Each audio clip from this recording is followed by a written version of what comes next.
Hey fam, so we're back on the Japa series, and today I have an amazing guest whose journey to Canada is nothing short of amazing. She's been able to demonstrate the phrase that you don't only work hard, but you work smart. My guest today is Ifunanya Egbuonu. Please join me to welcome her as she shares her amazing story. Thanks for coming, Ifunanya. Thank you for having me. Thank you so much. This is a very good platform. I have seen so many of your videos and I really like what you do. So thank you for having me. Wow, thank you so much. It's guests like you that make all of this possible. People who are willing to share their stories, to inspire and to motivate others. Before we get into your story, why don't you introduce yourself to our viewers? Okay, there's nothing much to me. My name is Ifunanya Egbuonu. I am a pharmacist. I think that's pretty much it. I'm not like her. She's a lawyer, social media, everything. This is all. Yeah.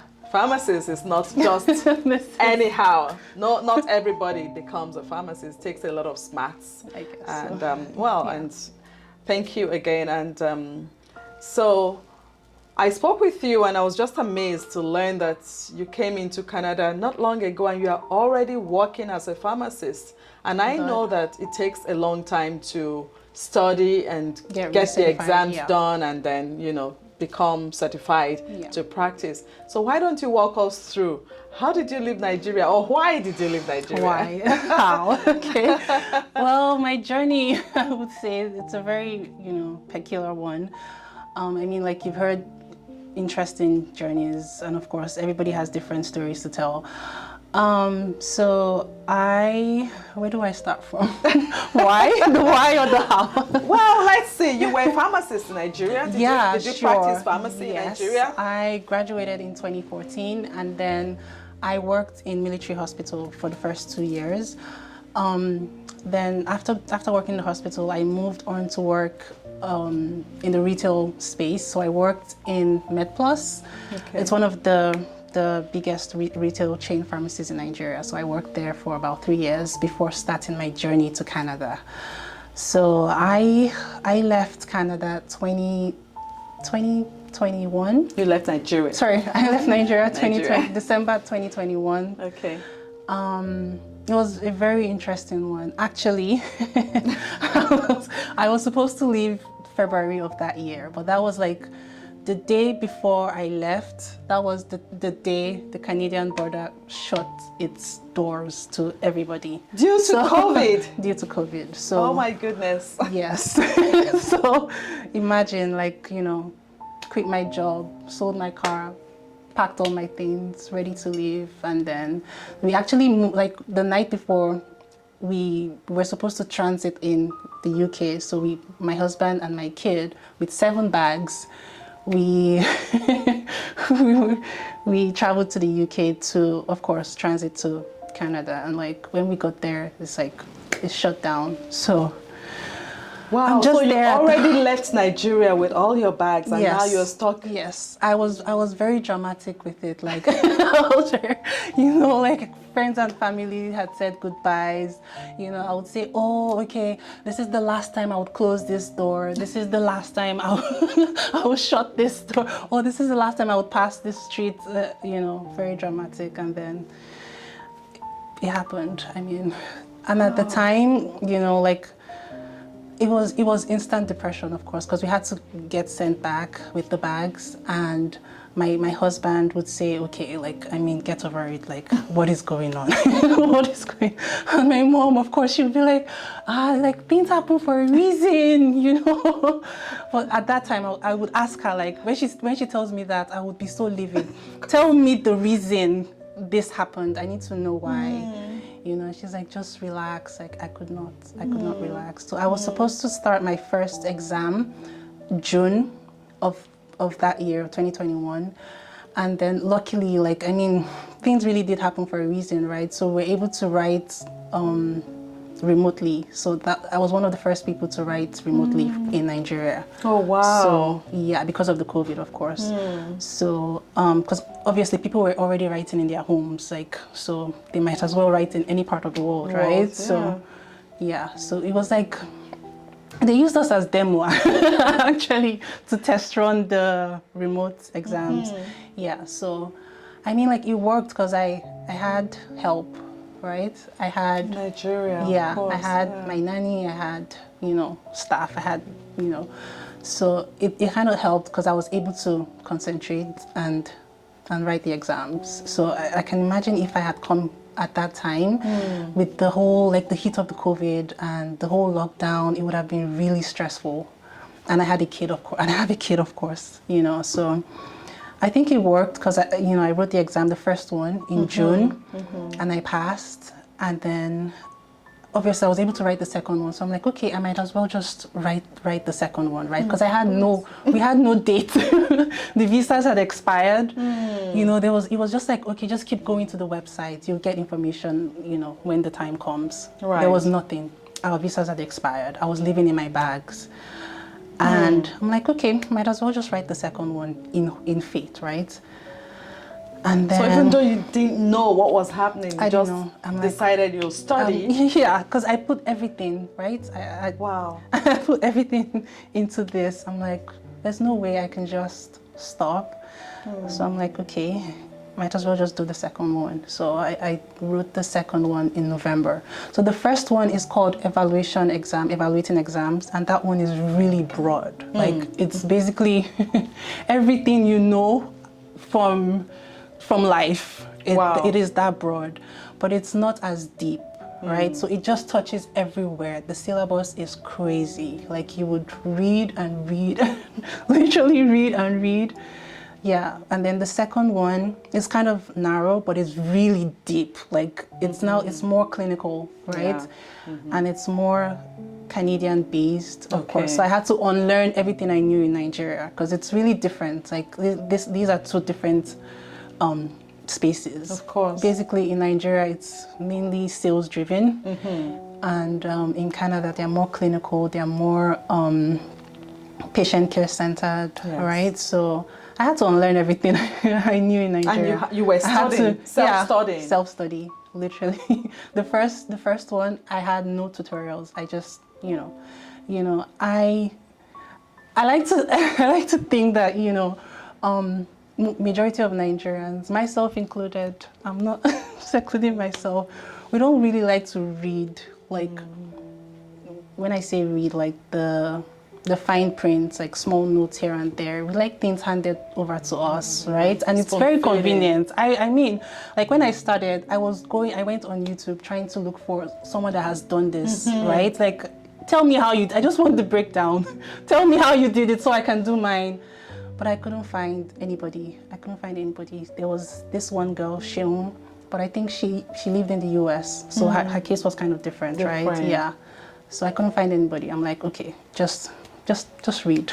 So I went to their website, and funny enough, like, everything you need, like, all the information is right there. The whole syllabus is there. What website is this? This is the first one I went to was the Pharmacist Gateway Canada. It literally tells you everything you need to know about starting your journey as an international graduate. It tells you down to, like, demo tutorials, sample questions, everything you need to know, even the timelines that it will take you typically.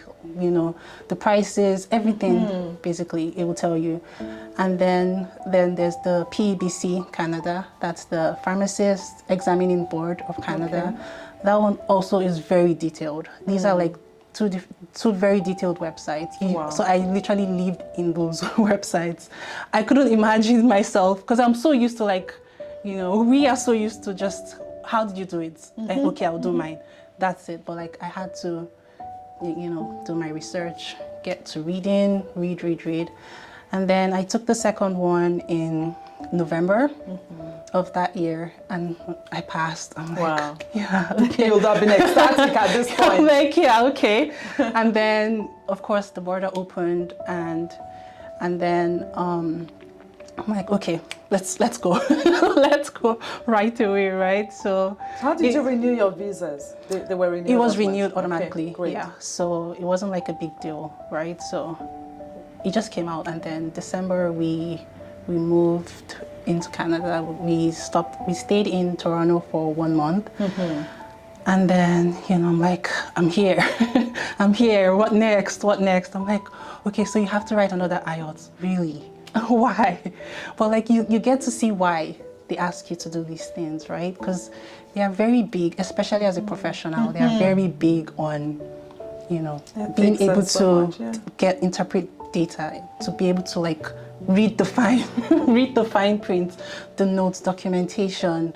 These are things that they're really big on, especially as a professional in the healthcare space. So how many exams did you have to write?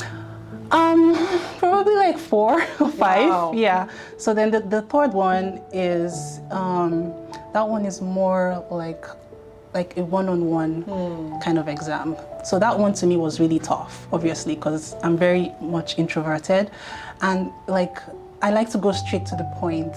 Like when you come in, you tell me your problem, I like to just, okay, so you take this and you take that. But I think in Canada, it's really different. They are very big on empathy. Like, oh, okay, this must be hard for you. Like rapport, trying to like create a rapport, not just jumping straight into like the case, right? So these are things that I had to, and that's, what you said about working hard and working smart. Like I had to so I started working in a pharmacy as an assistant just to understand, like, while I was getting ready for the third one, right? So I started working in like March 2022. And then I took the exam in May. So it really helped me to kind of understand how things work. I see how they're so empathetic. I am not, I'm not an empathetic person. Like, I don't know how to show empathy. Yeah. Like I would feel it, but I wouldn't know how to show it, right? So obviously these are things that you need to learn, and it really helped me. I took the third one and I passed. And there was so much pressure, like in Ontario, if you don't pass any of these exams, the second two, at like the first time, you are told to go to school, like like a training for like 18 months, and then you pay like $18,000 in addition to that. So like there was a lot of pressure. Like I needed to pass this once, right? So it was a lot of pressure on me. And then my husband is still like, he has a lot of businesses. He's not as boring as I am. He's not as boring as I am. So he has a lot of businesses back home in Nigeria. So he still very much shuttles back and forth. So of course, he had to leave. So it was just me and my kid. It was hard. It was very hard. But like, I did it eventually. So I took the third one in May. And then once you're done with that one, it's basically like you've passed, like you've been licensed, because the next two are really like a walk in the park. Yeah, like not practicals, but like jurisprudence. That's like law, Ontario law, and like the internship, which was like 3 weeks, 3 to 4 weeks. So it wasn't really like a big deal. So once you're done with the third one, it's like, oh, you've passed. Yeah, so I got done with like the law exam and the internship in like October, and then I was licensed November of 2022. Wow. So it was really fast. Yeah. It was really, within a year I was licensed. Your exams. I was done. I took a much deserved rest. I took a much deserved rest, November, December, and then I came back. I actually traveled back to Nigeria this Christmas. And then I came back January. I'm like, okay, I need to work now. Wow. And now I got a job, in February, and I started working. As a pharmacist? As a pharmacist. Wow. Yeah, fully licensed. Wow. Yeah. So you are one of those high flyer, extremely successful Japa stories. Well, or Japa experience. Yeah. So far, how has it been when you compare your coming to Canada, and you're still fairly recent, right? So when you compare before you left Nigeria and your life where today, I am right now. Yeah, I feel like there's a lot of changes. Like I mean, I'm really much different right now, a lot more confident. Like I wasn't this confident, but like when I think back and I say, okay, yeah, you did this, you know, you actually did this, it kind of gives me a certain level of confidence to say, okay, yeah, this is not something that is easy to do, right? Especially within this. I remember when I had my first interview with my employer, like my current job, and I started, I'm like, okay, so I was licensed within 1 year. He's like, that's all I need to know. Yeah, he's like, that's all I need to know. Like, I'm already sold. Like, it's not an easy journey. So, so it kind of gives you a lot of confidence. Like, yeah, you did that. So I think that's the major difference with me right now. I mean, I had a lot of anxiety, of course, a lot of pressure, a lot of tension. I cried, of course. I cried. You know, my kid, like I was like a shadow of myself. My kid would say, oh my God, mommy, I don't want to be a pharmacist, you read too much. Oh. Yeah, I'm like, no, don't say that. Yeah, she would say, okay. And then I would say, you know, when I'm done with my exams, like we would go everywhere. So when I was done, she knew. She knew because we went everywhere. Yeah. How old is your kid? She's 6. She's 6, yeah. She turned 6 in March. So wow. We went everywhere when I was done. Like right now, of course, it's easy right now because you're already licensed. So, and that's the thing with the professionals. Like, I feel like the hardest part is like getting recertified. But once you're licensed, the whole respect just comes in. Like that's it. Like you don't have to. You get jobs. You get job offers coming to you like all the time. So I work in a compounding pharmacy. Obviously, because my husband is not here full time. You know, the retail space, they have longer hours. You know, you get to work like 12 hours in a day, but I don't have that luxury, right? Because obviously, obvious reasons. So I chose to work in a compounding pharmacy. We have steady hours. Yes. It's like 8 hours a day. I'm done for 4:30. I'm done. I'm done with work. I have my weekends. I have my, you know, long weekends to myself, so I can just, you know, when he's not here, I can just pick my kid up and go home, it's really easy for me. And then I still have like my weekends if I want to get shifts. So sometimes I take up shifts. So I still get the retail experience and I still have the compounding experience. So the best of both worlds. Best of both worlds. So I think I have a good job. Wonderful. I have a good job. I have it good. Congratulations. All of your hard work is really paying off, you know, and I am in such a happy space right now.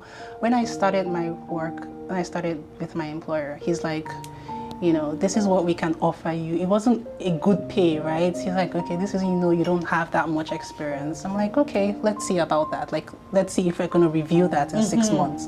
And 3 months into the job, I got a raise. So it's like, everything is just happening in my favor right now. Like when I think, I'm like, oh, I really worked for this. Yes. Like I worked hard for this. Wonderful. And 3 months, he's like, no, you deserve a raise right now. Like we can see that you're doing the work.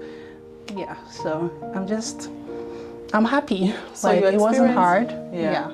Did your experience in Nigeria, has that also helped in what you do? Or not? Not quite. Because you did explain that it's a sales-driven place. Environment. Yeah. Like so they're different. It's totally different. Here, it's patient care. Like, that's the goal. You have to be very detailed here. Like, you miss something and it's, you know, very tragic right here. And it's like there are little notes and you have to like check every single thing. You have to be so detailed. Everything is double checked, triple checked, right? Like in Nigeria, it's more cross-selling, you know. It's not the most ethical. I mean, I we still have a long way to go. Like hopefully we get there. But here it's very much more patient-centered, and I really like that. It makes me, because this is my passion, obviously. This is my passion. And anyone can say that. They had a problem with me in Nigeria, because, you know, they would want to make me sell things that I don't want to sell to people, right? And just to meet budgets, to meet the targets. And, you know, I was like, why?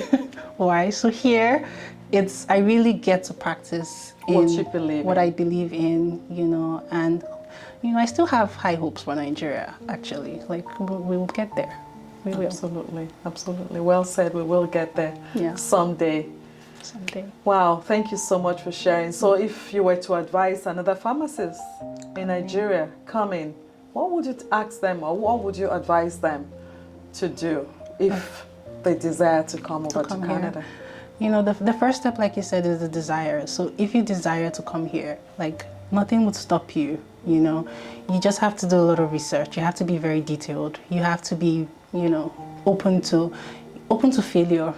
You know, like as hard as it sounds, you have to be open to failure. Like things will not happen exactly the way you want it to happen. But in the long run, you would see why, you know, you would really understand why. And it is hard. It is really hard. You know, no matter how smart you are, it is still really hard. And you need to know that it is hard. So, but like, I think it's worth it in the end. Like it's very much worth it in the end. So I would say just be, you know, passionate about what you do, be very detailed, be open to research. You might not have all the information from other people. And like recently I've had different people, you know, send me messages like, oh, I heard you did this. And I'm you know, very willing to share because I know how I struggled trying to look for people and I couldn't find, right? So I'm very eager to like, to help. Give them help, right? Because that was actually my next question. If people want to access you, have access to you, are you open to I'm very much mentoring open to like people? I have a couple of people that are because wonderful. I know. So please, you're going to, I know viewers are interested right now, and I'm going to get your contacts, email, or your social media handles, and then we're going to put those in our description along with my social media handle is a different. Okay. I only post when I'm vibing. Okay, all right. The 10% when I vibe. So a lot of people don't know the professional side. Okay, so that they is only know when I'm disclaimer. internal in a party, right? That is a disclaimer, people. So okay, that's fine. So so we're gonna put the websites of course you talked about in our description. We're just so grateful to you for sharing your story, and I know that many of our viewers will find this very insightful, but also very inspiring and motivating. So thank you for sharing your story. Thank you so much for having me. Yeah. Thank you. So until next time, please keep watching, keep sharing. Don't forget to subscribe if you haven't done so. We have great news. We hit 500 subscribers. Thank you, thank you, thank you to all of you. Please keep it up, keep subscribing. We're doing this because we're making a difference, because you say so. We will not be here if you're not supporting us. So please keep supporting us. Show us some love. Put some comments there. Give us some liking. And share these videos. Until next time, take good care of yourself. Catch you later and God bless you.